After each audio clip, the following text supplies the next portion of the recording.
नमस्कार दोस्तों, बसंत Bihar news channel में आप सभी का स्वागत है। अब तक की सबसे बड़ी खबर यह है कि भारत सरकार ने ट्रेन चलाने की अनुमति दे दी है। बता दें कि जो भी प्रवासी दूसरे राज्य में फंसे हुए हैं और वो बेचैन हैं, भूखे हैं, प्यासे हैं, उन सभी के लिए भारत सरकार ने ट्रेन चलाने की अनुमति दे दी है। जैसा कि आप लोगों को मालूम होगा कि पिछले कुछ दिनों पहले ही केंद्र सरकार ने यह अनुमति जारी किया था कि राज्य सरकारें बसों द्वारा अपने अपने प्रदेश के प्रवासियों को बुला लेकिन इनमें से कई प्रदेश के, जैसे कि मान लीजिए आप बिहार के ही जो सुशील कुमार मोदी हैं डिप्टी सीएम, उन्होंने इसमें असमर्थता जताई थी कि इस तरह से महीनों लग जाएंगे प्रवासियों को लाने में। इसी तरह से राजस्थान के जो सीएम है उन्होंने भी कहा था कि इस तरह से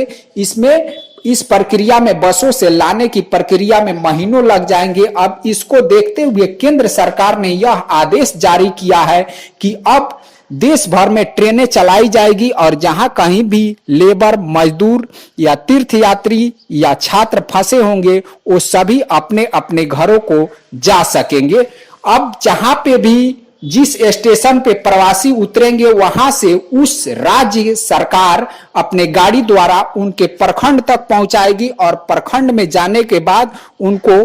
क्वारंटाइन किया जाएगा। प्रखंडवार सभी जगहों पे क्वारंटाइन सेंटर बने हुए हैं और वहां से क्वारंटाइन में 14 दिनों तक रहने के बाद उनको अपने अपने घर जाने की अनुमति दे दी जाएगी।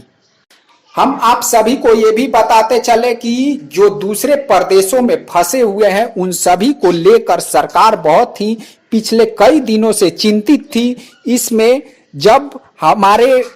प्रधानमंत्री से और सीएम के साथ जो वीडियो कॉन्फ्रेंसिंग द्वारा बात हुई थी तो बिहार के नीतीश कुमार ने इस मुद्दे को उठाया था, क्योंकि बिहारियों जो भी बिहारी प्रवासी है उनका धैर्य अब लॉकडाउन की वजह से टूटता जा रहा था और उनके पास खाने पीने का जो भी साधन था वो भी खत्म होते जा रहा था। तो बिहारी प्रवासियों को लेकर जो नीतीश सरकार है वो काफी प्रेशर में थी पिछले कई दिनों से और इसे लेकर वो काफी तेजी से काम कर रही थी। हालांकि इसके लिए 19 नोडल पदाधिकारी जो है बिहार सरकार ने उन सभी को नियुक्त कर लिया है ताकि वो अलग अलग प्रदेशों में उन लोगों को चिन्हित करेंगे कि कौन कौन से यहाँ पे बिहारी हैं और कौन कौन से जाने की इच्छा रखते हैं। उस हिसाब से नोडल पदाधिकारी की नियुक्ति कर दी गई है और उन सभी को चिन्हित करके